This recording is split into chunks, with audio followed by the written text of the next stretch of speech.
ਸੜਕਾਂ ਖੁੱਲ ਜਾਣਗੀਆਂ, ਸੜਕਾਂ ਦਿੱਲੀ ਤੋਂ ਲੋਕ ਆਣਗੇ, ਅਸੀਂ ਪਛਾਣ ਨਹੀਂ ਭਾਜੀ ਆਪ ਕਿਹਾ ਤੁਹਾਨੂੰ ਇਹ ਮਜਬੂਰੀ ਹੈ। ਪੰਜਾਬ ਦੀ ਜਿਹੜੀ ਅਸੀਂ ਕਹਿੰਦੇ ਆ ਹਵਾ ਸਾਫ਼ ਅਜੇ ਵੀ ਇਸ ਸਦਕੇ ਹੋਈ ਹੈ, ਪਰ ਅਜੇ ਵੀ ਸਾਫ਼ ਨਹੀਂ ਹੈ। ਕਰਫਿਊ ਸੀ, ਉਹਨਾਂ ਦੇ ਰਸਤੇ ਫਿਰ ਵੀ ਖੁੱਲਦੇ ਰਹੇ। ਅਸੀਂ ਵੇਖਿਆ ਕਿ ਸ਼ਰਾਬ ਵਿਕਦੀ ਰਹੀ, ਉਹਦਾ ਨੁਕਸਾਨ ਪੰਜਾਬ ਸਰਕਾਰ ਹੀ ਭਰ ਰਹੀ। ਉਹਨਾਂ ਨੂੰ ਪੁੱਛੋ ਭਾਈ ਤੁਹਾਡੀ ਭਾਈਵਾਲ ਸਰਕਾਰ ਆ ਮੋਦੀ ਸਾਹਿਬ ਦੀ, ਉੱਥੋਂ ਲੈ ਕੇ ਤਾਂ ਉਹ ਪੈਸੇ 17-18 ਦਾ ਕੋਈ ਪੈਸਾ ਦਿੱਤਾ ਉਹਨਾਂ ਨੇ, 18 ਨੂੰ ਹੀ ਤਾਂ ਪੈਸਾ ਦਿੱਤਾ ਕੋਈ ਉਹਨਾਂ ਨੇ। ਗੱਲਾਂ ਕਰਨ ਸਿਖਾਲੀਆਂ, ਔਖੇ ਪਾਲਣੇ ਬੋਲ। BC ਵਰਗ ਨਾਲ ਜੋ ਧੱਕਾ ਮੋਦੀ ਸਾਹਿਬ ਦੀ ਸਰਕਾਰ ਕਰ ਰਹੀ ਹੈ, ਉਹਨਾਂ ਦੀ ਭਾਈਵਾਲ ਪਾਰਟੀ ਮੂੰਹ 'ਚ ਘੁੰਗਣੀਆਂ ਪਾਈ ਬੈਠੇ ਆ, ਸਾਨੂੰ ਕਹੀ ਜਾਂਦੇ ਪੈਸੇ ਨਹੀਂ ਦਿੰਦੇ, ਪੈਸੇ ਨਹੀਂ ਦਿੰਦੇ। ਤੇ ਜਿੱਥੋਂ ਪੈਸੇ ਆਉਣੇ ਆ ਭਾਈ ਉੱਥੇ ਜਾ ਕੇ ਧਰਨਾ ਮਾਰੋ, ਮੈਂ ਵੀ ਨਾਲ ਚੱਲੂਗਾ। ਸਤਿ ਸ਼੍ਰੀ ਅਕਾਲ ਜੀ। ਅੱਜ ਸਾਡੇ ਨਾਲ ਪੰਜਾਬ ਕੈਬਨਿਟ ਦੇ ਇੱਕ ਬੜੇ ਬੇਬਾਕ ਮੰਤਰੀ ਬੈਠੇ ਹਨ, ਜਿਨ੍ਹਾਂ ਤੋਂ ਅਸੀਂ ਸਿੱਧੇ ਸਵਾਲ ਵੀ ਪੁੱਛ ਸਕਦੇ ਹਾਂ, ਜਿਨ੍ਹਾਂ ਦੇ ਜਵਾਬ ਵੀ ਬੜੇ ਤਿੱਖੇ ਤੇ ਸਿੱਧੇ ਹੁੰਦੇ। ਸਾਧੂ ਸਿੰਘ ਧਰਮਸੋਤ ਜੀ ਸਾਡੇ ਨਾਲ ਬੈਠੇ ਨੇ। ਇਹਨਾਂ ਦੇ ਮੰਤਰਾਲੇ ਤੋਂ ਆਉਣ ਤੋਂ ਪਹਿਲੇ ਅੱਜ ਅਸੀਂ ਤੁਹਾਡੇ ਤੋਂ ਪੰਜਾਬ ਦੀ ਹਾਲਾਤਾਂ ਬਾਰੇ ਗੱਲ ਕਰਦੇ ਹਾਂ। ਜੀ ਸਾਡੇ ਲਈ ਵਕਤ ਕੱਢਣ ਲਈ ਬਹੁਤ ਬਹੁਤ ਧੰਨਵਾਦ। ਥੈਂਕ ਯੂ, ਤੁਸੀਂ ਬੁਲਾਇਆ, ਧੰਨਵਾਦ ਤੁਹਾਡਾ ਵੀ। ਸਰ, ਪਹਿਲੀ ਤਾਂ ਗੱਲ ਹੈ, ਤੁਸੀਂ ਅੱਜ ਆਪਣੇ ਆਪ ਨੂੰ ਕਿੰਨੇ ਆંકੜੇ ਦੋਗੇ ਜੋ ਤੁਹਾਡੀ ਇਹ ਸਾਰੀ ਕਾਰਗੁਜ਼ਾਰੀ ਰਹੀ ਹੈ ਕਰੋਨਾ ਦੇ ਦੌਰ, ਤਾਲਾਬੰਦੀ ਵਿੱਚ? ਪੂਰੀ ਸਰਕਾਰ ਦੀ ਜੀ ਮੈਂ ਸਮਝਦਾ ਕਿ ਵਾਹਿਗੁਰੂ ਦੀ ਕਿਰਪਾ ਨਾਲ ਬਹੁਤ ਤਸੱਲੀ ਬਖਸ਼ ਔਰ ਅੱਛੀ ਰਹੀ ਹੈ ਆਪਣੇ ਆਪ 'ਚ। ਮੈਂ ਸਮਝਦਾ ਕਿ ਅੱਜ ਇਹ ਕਹਿ ਲਈਏ ਕਿ ਪੰਜਾਬ ਸਰਕਾਰ ਨੂੰ, ਕੈਪਟਨ ਅਮਰਿੰਦਰ ਸਿੰਘ ਦੀ ਸਰਕਾਰ ਨੂੰ, ਕੈਪਟਨ ਸਾਹਿਬ ਦੀ ਇਸ ਕਰੋਨਾ ਦੌਰਾਨ ਜੋ ਕੰਮ ਕੀਤਾ ਹੈ, ਪੰਜਾਬ ਨੂੰ ਜਿਸ ਤਰੀਕੇ ਦੇ ਨਾਲ ਬਚਾਇਆ ਹੈ, ਉਹਨੂੰ ਅੱਜ ਸਾਰਾ ਮੁਲਕ, ਦੁਨੀਆ ਜਹਾਨ ਉਹਨੂੰ ਫਾਲੋ ਕਰ ਰਿਹਾ ਹੈ। ਔਰ ਬੜਾ ਦਲੇਰੀ ਦੇ ਨਾਲ, ਵੱਡੇ ਜੇਰੇ ਦੇ ਨਾਲ ਲਾਕਡਾਊਨ ਕੀਤਾ। ਔਰ ਮੈਂ ਸਮਝਦਾ ਕਿ ਉਸ ਤੋਂ ਬਾਅਦ ਹਿੰਦੁਸਤਾਨ ਦੀ ਸਰਕਾਰ ਨੇ ਨਾਲ ਦੀ ਨਾਲ ਵੀ ਕੈਪਟਨ ਸਾਹਿਬ ਦਾ ਬਹੁਤ ਅੱਛਾ ਕਦਮ ਹੈ, ਉਹਨਾਂ ਨੇ ਵੀ ਲਾਕਡਾਊਨ ਕੀਤਾ। ਮੈਂ ਇੱਥੇ ਤੁਹਾਡੇ ਨਾਲ ਗੱਲ ਸਹਿਮਤੀ ਜ਼ਰੂਰ ਕਰਦੀ ਹਾਂ ਕਿ ਜਿਸ ਤਰ੍ਹਾਂ ਕਰਫਿਊ ਲਾਗੂ ਕੀਤਾ ਗਿਆ ਪੰਜਾਬ ਵਿੱਚ, ਪੰਜਾਬ ਨੂੰ ਬਚਾਇਆ ਗਿਆ ਹੈ, ਇਹਦੇ ਵਿੱਚ ਦੋ ਸਵਾਲ ਉੱਠ ਕੇ ਆਉਂਦੇ ਹੈ।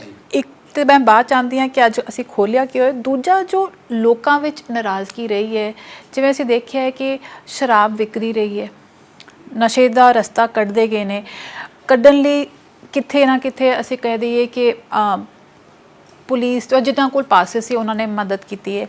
ਅੱਜ ਸਭ ਤੋਂ ਵੱਡਾ ਇਹ ਸਵਾਲ ਉੱਠਦਾ ਹੈ ਕਿ ਪੰਜਾਬ ਸਰਕਾਰ ਦੇ 3 ਸਾਲ ਬਾਅਦ ਵੀ ਮਾਫੀਆ ਕੰਟਰੋਲ ਨਹੀਂ ਹੋ ਪਾਇਆ। ਐਸੀ ਗੱਲ ਨਹੀਂ ਹੈ ਬੀਬਾ ਜੀ।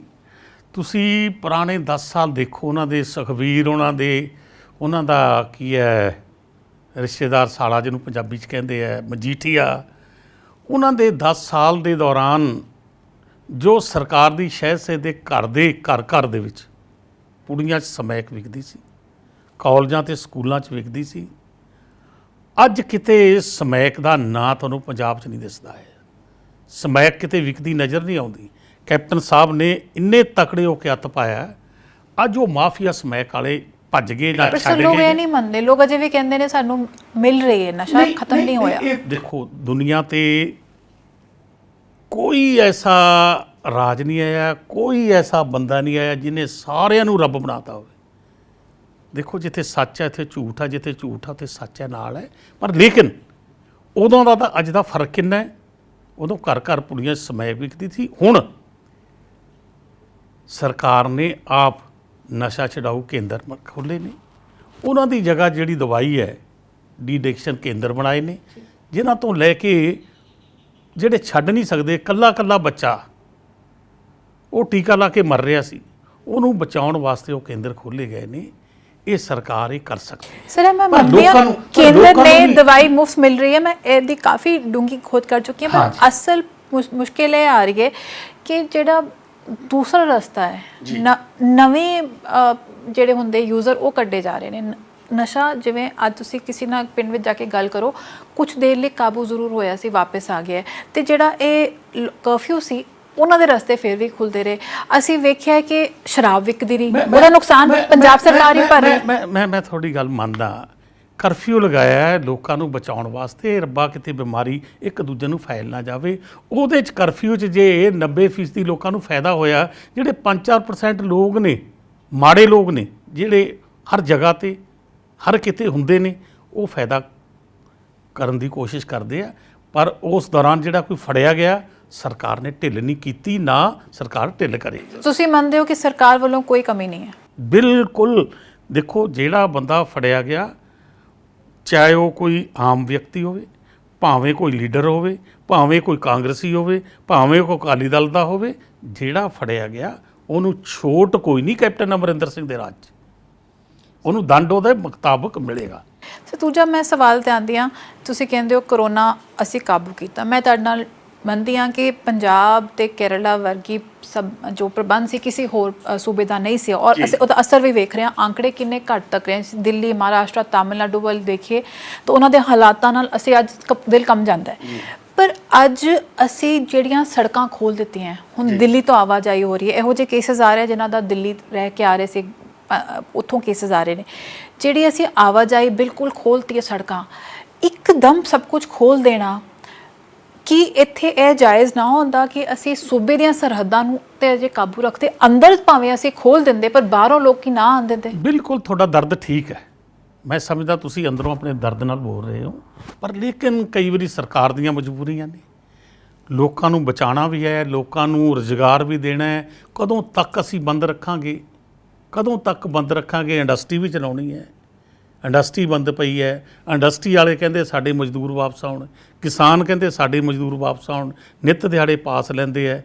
ਅਤੇ ਫਿਰ ਮੈਂ ਇੱਕ ਗੱਲ ਹੋਰ ਕਹਾਂਗਾ, ਜਦੋਂ ਸਰਕਾਰ ਇੰਨਾ ਕੁਛ ਕਰ ਰਹੀ ਆ ਅਤੇ ਲੋਕਾਂ ਨੂੰ ਵੀ, ਭਾਵੇਂ ਨਸ਼ੇ ਦੀ ਗੱਲ ਹੋਵੇ, ਭਾਵੇਂ ਮਹਾਮਾਰੀ ਬਿਮਾਰੀ ਦੀ ਲੋੜ ਹੋਵੇ, ਇਹ ਤਾਂ ਇੰਨਾ ਸਿੱਖਣਾ ਪਏਗਾ ਲੋਕਾਂ ਨੂੰ, ਕਿਉਂਕਿ ਅਜੇ ਇਹਦਾ ਕੋਈ ਦਵਾ ਦਾਰੂ ਬਣੀ ਨਹੀਂ।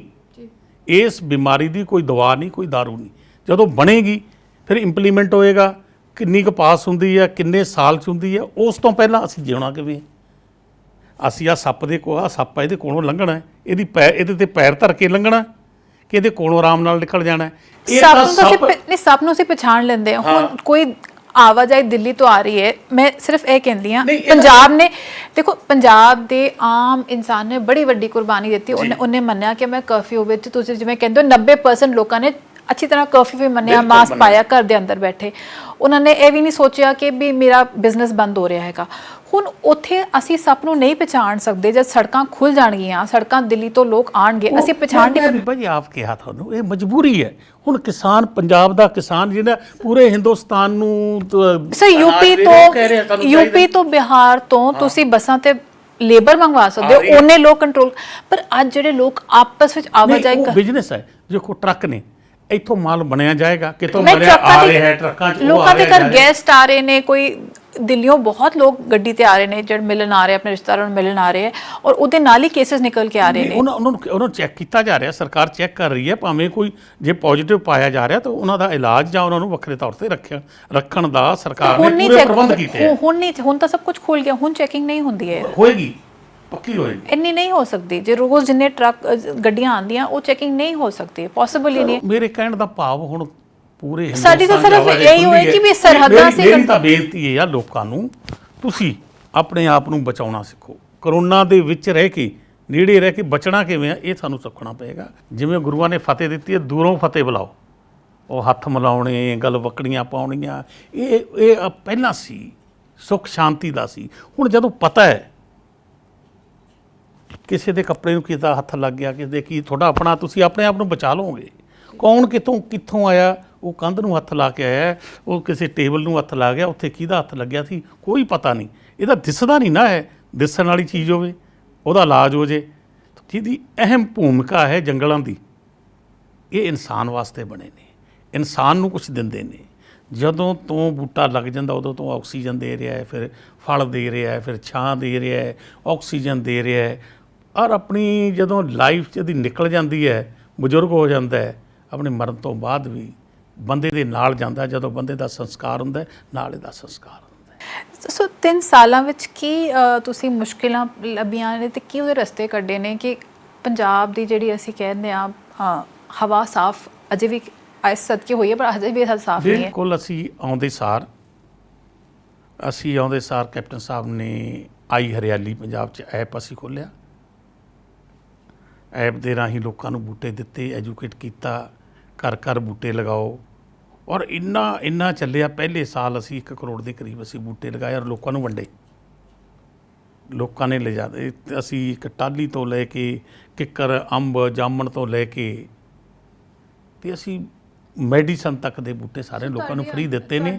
ਲੋਕਾਂ ਨੂੰ ਐਜੂਕੇਟ ਕੀਤਾ ਕਿ ਬੂਟਿਆਂ ਤੋਂ ਬਗੈਰ ਇੱਕ ਰੁੱਖ 100 ਸੁੱਖ। ਇਹਨੂੰ ਅਸੀਂ ਆਪਣੀ ਜਾਨ ਆਪਣੇ ਵਾਂਗੂ ਪਾਲਾਂਗੇ, ਬੱਚਿਆਂ ਵਾਂਗੂ ਪਾਲਾਂਗੇ, ਇਹ ਸਾਨੂੰ ਕੁਛ ਨਾ ਕੁਛ ਦੇਗਾ। ਔਰ ਮੈਂ ਸਮਝਦਾ ਕਿ ਪੰਜਾਬ ਦੇ ਵਿੱਚ ਅੱਜ ਜਿੱਥੇ 4% ਸੀ, ਅੱਜ 7%, 2% ਵਾਧਾ ਹੋਇਆ ਹੈ, ਰੁੱਖਾਂ ਵਾਧਾ ਹੋਇਆ। ਸਰ ਜੀ, ਲੁਧਿਆਣੇ ਵਿੱਚ ਤੁਸੀਂ ਹੁਣੇ ਪੇੜ ਕਿੱਥੇ ਲੈਂਡ ਦਾ ਮੁੱਦਾ ਸੀ, ਇਹ ਕਿੱਦਾਂ ਲੋਕ ਜ਼ਮੀਨ ਹੜਪ ਕੇ ਉੱਤੇ? ਹਾਂ, ਇਹ ਗੱਲ ਬਿਲਕੁਲ ਤੁਸੀਂ ਠੀਕ ਕਹੀ ਹੈ। ਇਹ ਲੁਧਿਆਣੇ ਦੇ ਕੋਲ ਜਦੋਂ ਸਰਕਾਰ ਸਾਡੀ ਆਈ, ਮੈਂ 6 ਮਹੀਨੇ ਬਾਅਦ ਹੀ ਮੈਨੂੰ ਪਤਾ ਲੱਗਿਆ ਕਿ ਲੁਧਿਆਣੇ ਦੇ ਕੋਲ ਬੜੀ ਮਹਿੰਗੀ ਜ਼ਮੀਨ ਸੀ, 400 ਏਕੜ ਇਕੱਠੀ ਸੀ। ਪਹਿਲਾਂ ਲੋਕਾਂ ਨੇ ਕਹਿੰਦੇ 50 ਕਿੱਲੇ, ਕਹਿੰਦੇ 20 ਕਿੱਲੇ, ਕਹਿੰਦੇ 10 ਕਿੱਲੇ, ਅਸਰ ਸੂਖ ਵਾਲੇ ਬੰਦੇ ਨੇ। ਮੈਂ ਇੱਥੋਂ ਇਸ ਗੱਲ ਤੋਂ ਵੀ ਝਿਜਕਾਂਗਾ ਨਹੀਂ ਕਿ ਪੋਲੀਟੀਕਲ ਬੈਕ 'ਤੇ ਲੋਕਾਂ ਨੇ ਕਬਜ਼ੇ ਕੀਤੇ ਹੋਏ ਸੀ। ਪਰਵਾਹ ਨਹੀਂ ਕੀਤੀ ਕਿਸੇ ਨੇ ਵੀ ਜੰਗਲ ਉੱਜੜ ਗਿਆ, ਕਿਸੇ ਨੇ ਹੋਇਆ। ਆਪਾਂ ਸਾਰੇ ਕਹਿ ਤਾਂ ਦਿੰਦੇ ਆ ਵੀ ਜੰਗਲਾਤ ਨਹੀਂ ਵੱਧਦਾ ਜੀ, ਬੂਟੇ ਨਹੀਂ ਹੁੰਦੇ ਜੀ। ਜਦ ਬੂਟਿਆਂ ਵਾਲੀ ਜਗ੍ਹਾ ਨੂੰ ਆਪਾਂ ਸ਼ਹਿ ਦੇ ਕੇ ਉਜਾੜ ਰਹੇ ਹਾਂ ਤੇ ਜੰਗਲਾਤ ਕਿੱਥੇ ਹੋਏਗਾ। ਮੈਂ ਚੀਫ ਮਿਨਿਸਟਰ ਸਾਹਿਬ ਨਾਲ ਗੱਲ ਕੀਤੀ, ਇਹ ਫਲਾਂ ਬੰਦੇ ਜੀ 400 ਏਕੜ ਲੁਧਿਆਣੇ ਦੇ ਵਿੱਚ, ਕਈ 100 ਕਰੋੜ ਰੁਪਏ ਦੀ ਜਗ੍ਹਾ ਹੈ ਔਰ ਸਾਨੂੰ 100 ਕਰੋੜ ਦੀ ਹੋਵੇ ਕਿੰਨੀ ਅਸੀਂ ਬੂਟੇ ਲਗਾਉਣੇ ਨੇ, ਮੈਂ ਛਡਾਉਣੀ ਹੈ। ਮੈਂ ਧੰਨਵਾਦੀ ਹਾਂ ਸੀਐਮ ਸਾਹਿਬ ਨੇ, ਬੜਾ ਔਖਾ ਕੰਮ ਸੀ ਉਹ, ਉਹਨਾਂ ਨੇ ਕਿਹਾ ਤਕੜੇ ਹੋ ਕੇ ਕਰੋ। ਉੱਥੋਂ ਅਸੀਂ ਸ਼ੁਰੂ ਕੀਤਾ ਹੈ। ਅੱਜ ਮੈਂ ਇਹ ਬਦੌਲਤ ਚੀਫ ਮਿਨਿਸਟਰ ਸਾਹਿਬ ਦੇ ਥਾਪੜੇ ਦੇ ਅੱਜ ਅਸੀਂ 25,000 ਏਕੜ, ਕਹਿ ਦੇਣਾ ਬੜਾ ਸੌਖਾ ਹੈ, 25,000 ਏਕੜ ਅਸੀਂ ਪੂਰੇ ਪੰਜਾਬ ਛਡਾ ਲਿਆ। ਅਜੇ ਚੱਲ ਰਿਹਾ ਕੰਮ। ਕੱਲਾ ਪਠਾਨਕੋਟ 'ਚ ਅਸੀਂ 6,000 ਏਕੜ ਛਡਾਇਆ ਔਰ ਉੱਥੇ 30,000 ਏਕੜ ਛੁੱਟਣਾ ਸਾਰਾ। ਲੋਕਾਂ ਦੇ ਕਿਸੇ ਨੇ 200 ਏਕੜ, ਕਿਸੇ ਨੇ 150 ਏਕੜ, ਕਿਸੇ ਨੇ ਵੱਡੇ ਲੋਕਾਂ ਨੇ ਕਿਵੇਂ ਨੱਪੀ ਹੋਈ ਸੀ ਜਗ੍ਹਾ ਅਸੀਂ ਛਡਾਈ ਹੈ ਔਰ ਪ੍ਰਸ਼ਾਸਨ ਸਾਡਾ ਸਾਥ ਦੇ ਰਿਹਾ ਇਸ ਗੱਲ। ਇਹ ਵੱਡਾ ਜਿਗਰਾ ਕਰਕੇ ਅਸੀਂ ਲੱਗੇ ਹਾਂ ਤਾਂ ਉਸ ਜਗ੍ਹਾ 'ਤੇ ਅਸੀਂ ਬੂਟੇ ਲਗਾ ਰਹੇ ਹਾਂ। ਲੁਧਿਆਣੇ 'ਚ ਜੰਗਲਾਤ ਵਿਭਾਗ ਦੀ ਜ਼ਮੀਨ ਹੀ ਹੜੱਪੀ ਗਈ ਸੀ, ਤੁਸੀਂ ਵਾਪਸ ਲੈ ਉਹ ਵਾਪਸ ਕੀਤੀ ਹੈ। ਇਹ ਪੂਰੇ ਹਿੰਦੁਸਤਾਨ 'ਚ ਫਸਟ ਸੂਬਾ, ਪਹਿਲਾ ਸੂਬਾ ਹੈ ਕਿ ਕਿਸੇ ਨੇ ਫੋਰੈਸਟ ਦੀ ਜ਼ਮੀਨ ਆਪਣੀ ਦੱਬੀ ਵਾਪਸ ਲਈ ਹੈ। ਮੈਂ ਪਿਛਲੇ ਸਾਲ ਦਿੱਲੀ 'ਚ ਸਾਡੇ ਫੋਰੈਸਟ ਮਿਨਿਸਟਰ ਸੀ, ਉਹਨਾਂ ਨੇ ਬੁਲਾਇਆ ਸੀ, ਮੈਂ ਵੀ ਗਿਆ ਸੀ। ਜਦੋਂ ਮੈਂ ਗੱਲ ਰੱਖੀ ਉਹ ਹੈਰਾਨ ਹੋ ਗਏ, ਕਹਿੰਦੇ ਐਸਾ ਵੀ ਹੋ ਸਕਦਾ ਹੈ, ਜ਼ਮੀਨ ਵਾਪਸ ਲੈ ਲਈ ਆਪਨੇ? ਮੈਂ ਹਾਂ ਵਾਪਸ ਲਈ ਹੈ, ਦੇਖ ਲਈਏ ਜਾ ਕੇ। ਸੋ ਇਹ ਸਰਕਾਰ ਜਦੋਂ ਕੁਝ ਕਰਨਾ ਚਾਹੇ ਕੋਈ ਰੋਕ ਨਹੀਂ ਸਕਦਾ ਹੈ। ਇਰਾਦੇ ਪੱਕੇ ਹੋਣੇ ਚਾਹੀਦੇ ਨੇ, ਇਰਾਦੇ ਮਜ਼ਬੂਤ ਹੋਣੇ ਚਾਹੀਦੇ ਨੇ। ਕਠਿਨਾਈਆਂ ਆਉਂਦੀਆਂ ਨੇ, ਮੈਨੂੰ ਵੀ ਪਤਾ। ਮੇਰੇ ਕਈ ਦੋਸਤ ਮਿੱਤਰ, ਤੁਸੀਂ ਕੀ ਲੈਣਾ ਜੀ, ਤੁਹਾਡੀ ਦੁਸ਼ਮਣੀ ਪੈ ਰਹੀ ਹੈ, ਤੁਹਾਡੇ ਇਹ ਹੋ ਜਾਓ, ਜੋ ਮਰਜ਼ੀ ਹੋ ਜਾਏ। ਜਦੋਂ ਇਰਾਦਾ ਕਰ ਲਿਆ, ਆਪਣਾ ਦੇਖ ਲਿਆ, ਮੈਨੂੰ ਇਹ ਡਿਊਟੀ ਦਿੱਤੀ ਹੈ, ਮੈਨੂੰ ਫੋਰੈਸਟ ਨੂੰ ਬਚਾਉਣਾ ਹੈ ਤੇ ਇਹਦੀ ਜ਼ਮੀਨ ਵੀ ਬਚਾਉਣੀ ਜਿੱਥੇ ਫੋਰੈਸਟ ਲੱਗੇ। ਜਿਹੜੀ ਤੁਸੀਂ ਕਹਿੰਦੇ ਹੋ ਪੋਲੀਟੀਕਲ ਬੈਕਿੰਗ ਹੈ, ਕ੍ਰਾਸ ਪਾਰਟੀਜ਼ ਹੈਗੀ ਹੈ ਕਿ ਸਿਰਫ ਇੱਕੋ ਕੋਈ ਵੀ ਪਾਰਟੀਆਂ ਹੋਣ, ਮੈਂ ਇੱਥੇ ਨਾਂ ਨਹੀਂ ਲੈਣਾ ਚਾਹੁੰਦਾ ਔਰ ਉਹਨਾਂ ਨੂੰ ਦਰਦ ਹੋਏਗਾ। ਫਿਰ ਉਹ ਲੋਕਾਂ ਨੂੰ ਆਪ ਸਮਝ ਜਾਣਾ ਚਾਹੀਦਾ ਕਿ ਜਿਹੜੀ ਧਰਤੀ ਹੈ ਨਾ ਫੋਰੈਸਟ ਦੀ, ਇਹਨੂੰ ਫੋਰੈਸਟ ਦਾ ਰਹਿਣ ਦੀਏ, ਜੰਗਲਾਤ ਨੂੰ ਰਹਿਣ ਦੀਏ। ਇੱਥੇ ਕਈ ਜੰਗਲੀ ਜੀਵ ਪਲਦੇ ਨੇ, ਤੁਹਾਨੂੰ ਆਕਸੀਜਨ ਕੀ, ਤੁਹਾਨੂੰ ਕੀ ਮੌਸਮ ਦੀ ਚੇਂਜ ਕੀ, ਵਾਤਾਵਰਨ ਕੀ, ਸਾਰਾ ਇਹਨੇ ਠੀਕ ਰੱਖਣਾ ਹੈ। ਸੋ ਮੈਂ ਸਮਝਦਾ ਉਹਨਾਂ ਲੋਕਾਂ ਨੂੰ ਮੇਰੀ ਬੇਨਤੀ ਹੈ, ਅੱਗੇ ਨੂੰ ਵੀ ਜ਼ਮੀਨ ਛਡਾਉਣ ਦੀ ਤਾਂ ਗੱਲ ਕਰਨ, ਦੱਬਣ ਦੀ ਗੱਲ ਨਾ ਕਰਨ। ਸਰ, ਇੱਕ ਮੁੱਦਾ ਜਿਹੜਾ ਰਿਹਾ ਹੈ, ਜਿਹੜੀ ਤੁਹਾਡੇ ਸੋਸ਼ਲ ਵੈਲਫੇਅਰ ਦੇ ਅੰਡਰ ਆਉਂਦਾ ਹੈਗਾ, ਜਿਹੜੀ ਸਕਾਲਰਸ਼ਿਪ ਦਾ ਮੁੱਦਾ, ਇਹ ਮੁੱਦਾ ਇੰਨਾ ਕਿਉਂ ਭੜਕਿਆ, ਦੇਣ ਵਿੱਚ ਦੇਰੀ ਕਿਉਂ ਕੀਤੀ? ਇਹ ਮੈਂ ਸਮਝਦਾ ਜਿਹੜੇ ਨਾ ਘਰ ਦੇ ਵਿੱਚ ਨਿਕੰਮੇ ਲੋਕ ਹੁੰਦੇ ਨੇ, ਉਹ ਕੰਮ ਕਰਨ ਵਾਲੇ ਨੂੰ ਨਿਕੰਮਾ ਬਣਾਉਣ ਦੀ ਕੋਸ਼ਿਸ਼ ਕਰਦੇ ਆ। ਉਹ ਆਪ ਤਾਂ ਸੁੱਤੇ ਰਹਿੰਦੇ ਆ, ਸੌਂ ਕੇ ਗੁਜ਼ਾਰਾ ਕਰਦੇ ਆ। ਜਿਹੜਾ ਕੁਝ ਕਰ ਰਿਹਾ ਵਿਚਾਰਾ, ਖੇਤ 'ਚ ਗਿਆ ਆ, ਕੋਈ ਕੰਮ ਕਰ ਰਿਹਾ, ਇਹਨੇ ਜੇ ਆਹ ਮਾੜਾ ਕਰਤਾ, ਇਹਨੇ ਆਹ ਨਹੀਂ ਕੀਤਾ, ਇਹਨੇ ਆਹ ਨਹੀਂ ਕੀਤਾ, ਆਪ ਸੁੱਤੇ ਪਏ ਨੇ। ਇਹੀ ਪਿਛਲੀ ਸਰਕਾਰ ਦਾ ਕੰਮ ਆ। 10 ਸਾਲ ਦੇ ਵਿੱਚ ਉਹਨਾਂ ਨੇ ਦੇਖੋ 14-15 ਦੀ ਜੋ ਐਸੀ ਸਕਾਲਰਸ਼ਿਪ ਸੀ ਬੱਚਿਆਂ ਦੀ, ਦੇਖ ਨਹੀਂ ਗਏ, ਇੱਕ ਪੈਸਾ ਨਹੀਂ ਦੇ ਗਏ।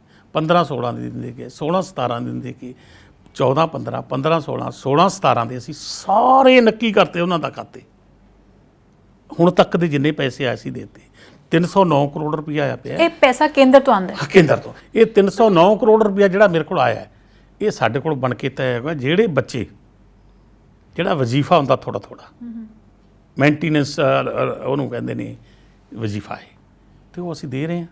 ਉਹ ਬਣ ਕੇ ਤਿਆਰ ਹੋਣਾ, ਇਕੱਲੇ ਇਕੱਲੇ ਬੱਚੇ ਦੇ ਖਾਤੇ 'ਚ ਪੈ ਜਾਣਾ। ਜਦੋਂ 17-18 ਦਾ ਪੈਸਾ ਆਏਗਾ ਅਸੀਂ ਦੇ ਦੇਣਾ। ਇਹ ਕੇਂਦਰ ਤੋਂ ਆਉਂਦਾ ਹੈ? ਕੇਂਦਰ ਤੋਂ ਆਉਂਦਾ ਹੈ। ਤਾਂ ਤੁਹਾਡੇ ਮੁਤਾਬਿਕ ਕਿ ਜਿਹੜਾ 14-15 ਸਾਰਾ ਇਹ 3 ਸਾਲਾਂ ਦਾ ਸੀਗਾ, ਮੈਂ ਲਿਆ ਕੇ ਦਿੱਤਾ ਨਹੀਂ ਇਹ ਕੇਂਦਰ ਤੋਂ ਆਇਆ ਹੀ ਨਹੀਂ ਸੀ ਕਿ ਕੇਂਦਰ ਤੋਂ ਆ ਕੇ ਪਿਆ? ਲੈ ਕੇ ਆਉਂਦਾ ਹੈ। ਅੱਛਾ, ਆਇਆ ਹੀ ਨਹੀਂ ਸੀਗਾ? ਆਇਆ ਹੀ ਨਹੀਂ ਸੀ, ਜਾ ਕੇ ਲੈ ਕੇ ਆਉਂਦਾ। ਸੋ ਹੁਣ ਵੀ ਅਜੇ 17-18 ਦਾ ਤੁਹਾਡੇ ਕੋਲ ਨਹੀਂ ਆਇਆ ਹੈਗਾ ਨਹੀਂ ਆਇਆ। ਤਾਂ ਇਹਦੇ ਵਿੱਚ ਸਟੇਟ ਦਾ ਵੀ ਹਿੱਸਾ ਹੁੰਦਾ ਹੈ? ਨਹੀਂ, ਉਹ ਥੋੜਾ ਹੁੰਦਾ, 10% ਹੁੰਦਾ ਹੈ। ਤੇ ਉਹ ਹਿੱਸਾ ਤੁਸੀਂ ਅਜੇ ਨਹੀਂ ਦਿੱਤਾ? ਨਹੀਂ, ਉਹ ਹਿੱਸਾ ਤਾਂ ਦੇਵਾਂਗੇ ਜੇ ਉਹ ਸਾਨੂੰ ਪੇਮੈਂਟ ਦੇਣਗੇ। ਦੇਖੋ, ਜੇ ਉੱਥੇ ਤੇ ਪੈਸਾ ਆਏਗਾ 900 ਕਰੋੜ ਆਏਗਾ, 100 ਸਾਡਾ ਪਏਗਾ, 1000 ਕਰੋੜ ਹੋ ਜਾਏਗਾ। ਪਰ ਉਹ ਤਾਂ ਇੱਕ ਪੈਸਾ ਦੇਣ ਨੂੰ ਤਿਆਰ ਨਹੀਂ ਹੈਗੇ। ਆ ਜਿਹੜੇ ਅਕਾਲੀ ਦਲ ਦੇ ਤੇ ਬੀਜੇਪੀ ਵਾਲੇ ਕਹਿੰਦੇ ਨੇ, ਮੈਨੂੰ ਪਤਾ ਕੌਣ ਕਹਿੰਦਾ, ਉਹਨਾਂ ਨੂੰ ਪੁੱਛੋ ਭਾਈ ਤੁਹਾਡੀ ਭਾਈਵਾਲ ਸਰਕਾਰ ਆ ਮੋਦੀ ਸਾਹਿਬ ਦੀ, ਉੱਥੋਂ ਲੈ ਕੇ ਤਾਂ ਉਹ ਪੈਸੇ 17-18 ਦਾ ਕੋਈ ਪੈਸਾ ਦਿੱਤਾ ਉਹਨਾਂ ਨੇ? 18-19 ਦਾ ਪੈਸਾ ਦਿੱਤਾ ਕੋਈ ਉਹਨਾਂ ਨੇ? ਗੱਲਾਂ ਕਰਨ ਸਿਖਾ ਲਈਆਂ, ਔਖੇ ਪਾਲਣੇ ਬੋਲ। ਮੈਂ ਉਹਨਾਂ ਨੂੰ ਕਹਿਣਾ, ਤੁਹਾਡੇ ਜ਼ਰੀਏ ਕਹਿਣਾ, ਮੇਰੀ ਬੇਨਤੀ ਵੀ ਆ ਉਹਨਾਂ ਨੂੰ ਵੀ ਤੁਹਾਡੀ ਭਾਈਵਾਲ ਦੀ ਸਰਕਾਰ ਆ, 17-18 ਤੇ 18-19 ਦੇ ਪੈਸੇ ਲਿਆ ਕੇ ਦਿਓ, ਅਸੀਂ ਲੋਕਾਂ ਨੂੰ ਵੰਡੀਏ। ਜੀ ਬਿਕੋਜ਼ ਇਹ ਮੁੱਦਾ ਬਹੁਤ ਜ਼ਰੂਰੀ ਹੈ ਕਿਉਂਕਿ ਬੱਚੇ ਇੰਨੀ ਮੁਸ਼ਕਿਲ ਨਾਲ ਪੜ੍ਹ ਕੇ ਅੱਗੇ ਆਉਂਦੇ, ਉਹਨਾਂ ਨੂੰ ਉਹਦੀ ਬਾਂਹ ਛੱਡਣੀ ਨਹੀਂ ਚਾਹੀਦੀ। ਅਸੀਂ ਬਾਂਹ ਨਹੀਂ ਛੱਡਾਂਗੇ, ਕੁਛ ਹੋ ਜੇ ਅਸੀਂ ਦੇਵਾਂਗੇ, ਪਰ ਜਿਹਦੀ ਡਿਊਟੀ ਬਣਦੀ ਹੈ। ਅੱਜ ਐਸਸੀ BC ਵਰਗ ਨਾਲ ਜੋ ਧੱਕਾ ਮੋਦੀ ਸਾਹਿਬ ਦੀ ਸਰਕਾਰ ਕਰ ਰਹੀ ਹੈ, ਉਹਨਾਂ ਦੀ ਭਾਈਵਾਲ ਪਾਰਟੀ ਮੂੰਹ 'ਚ ਘੁੰਗਣੀਆਂ ਪਾਈ ਬੈਠੇ ਹੈ, ਸਾਨੂੰ ਕਹੀ ਜਾਂਦੇ ਪੈਸੇ ਨਹੀਂ ਦਿੰਦੇ, ਪੈਸੇ ਨਹੀਂ ਦਿੰਦੇ। ਅਤੇ ਜਿੱਥੋਂ ਪੈਸੇ ਆਉਣੇ ਭਾਈ ਉੱਥੇ ਜਾ ਕੇ ਧਰਨਾ ਮਾਰੋ, ਮੈਂ ਵੀ ਨਾਲ ਚੱਲੂੰਗਾ।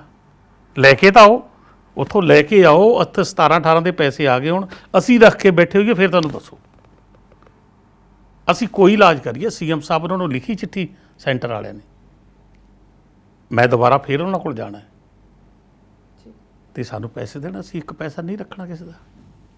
ਸਰ, ਤੁਹਾਡੇ ਨਾਲ ਗੱਲ ਕਰਕੇ ਹਮੇਸ਼ਾ ਅੱਛਾ ਲੱਗਦਾ ਹੈਗਾ, ਤੁਹਾਡੇ ਜਵਾਬ ਸੱਚੇ ਹੁੰਦੇ ਨੇ ਅਤੇ ਅਸੀਂ ਲੋਕ ਦੱਸਣਗੇ ਉਹ ਵਿਸ਼ਵਾਸ ਕਰਦੇ ਕਿ ਨਹੀਂ ਕਰਦੇ, ਪਰ ਅੱਜ ਹਾਂ ਜ਼ਰੂਰ ਚਾਹੁੰਦੇ ਹਾਂ ਕਿ ਜੋ ਮੁੱਦੇ ਲੋਕਾਂ ਦੇ ਉਹ ਜ਼ਰੂਰ ਚੁੱਕੇ ਜਾਣ ਅਤੇ ਸੁਣੇ ਜਾਣ। ਮੈਂ ਸਮਝਦਾ ਕਿ ਜਿਹੜੇ ਲੋਕ ਜਰਾ ਜਿੰਨਾ ਵੀ ਇਨਸਾਨੀਅਤ ਨੂੰ ਪਿਆਰ ਕਰਦੇ ਨੇ, ਉਸ ਗੁਰੂ ਨਾਨਕ ਦੇ ਮਿਸ਼ਨ ਨੂੰ ਮੰਨਣ ਦੀ ਕੋਸ਼ਿਸ਼ ਕਰਦੇ ਨੇ, ਮਾਨਸ ਕੀ ਜਾਤ ਸਭ ਏਕੋ ਪਹਿਚਾਨ ਵੋ, ਸਭ ਦਾ ਭਲਾ ਕਰੋ ਭਾਈ, ਉਹ ਹਮੇਸ਼ਾ ਕਿਤੇ ਵੀ ਰਹਿਣ, ਕਿਸੇ ਮੰਚ 'ਤੇ ਹੁਣ ਪੋਲੀਟੀਕਲ ਹੋਵੇ, ਅਖਬਾਰ ਹੋਵੇ, ਕਿਤੇ ਹੋਵੇ, ਉਹ ਲੋਕਾਂ ਦਾ ਭਲਾ ਸੋਚਦੇ ਨੇ। ਸਾਡੀ ਕੋਸ਼ਿਸ਼ ਹੁੰਦੀ ਹੈ ਕਿ ਰੱਬਾ ਕਿਸੇ ਗਰੀਬ ਦਾ, ਕਿਸੇ ਇਨਸਾਨ ਦਾ, ਸਾਡੇ ਜ਼ਰੀਏ ਜੇ ਕਿਸੇ ਦਾ ਭਲਾ ਹੋਏ ਤਾਂ ਜ਼ਰੂਰ ਹੋਣਾ ਚਾਹੀਦਾ। ਸੋ ਚੋਣਾਂ ਦੂਰ ਨਹੀਂ ਹੈ, ਹੁਣ ਤਾਂ ਕਾਊਂਟਡਾਊਨ ਉੱਥੇ ਵੀ ਸ਼ੁਰੂ ਹੋ ਜਾਣਾ, ਤਾਂ ਲੋਕ ਆਪੇ ਦੱਸਣਗੇ ਕਿੰਨਾ ਵਿਸ਼ਵਾਸ ਕਰਦੇ ਨੇ ਕਿ ਸਾਡਾ ਜੋ ਸੀਗਾ ਅਸੀਂ ਸਵਾਲ ਪੁੱਛੇ ਤੁਸੀਂ ਜਵਾਬ। ਪਰਮਾਤਮਾ ਨੇ ਹੁਣ ਤੱਕ ਬੜੀ ਲਾਜ ਰੱਖੀ, ਅੱਗੇ ਨੂੰ ਵੀ ਰੱਖੇਗਾ।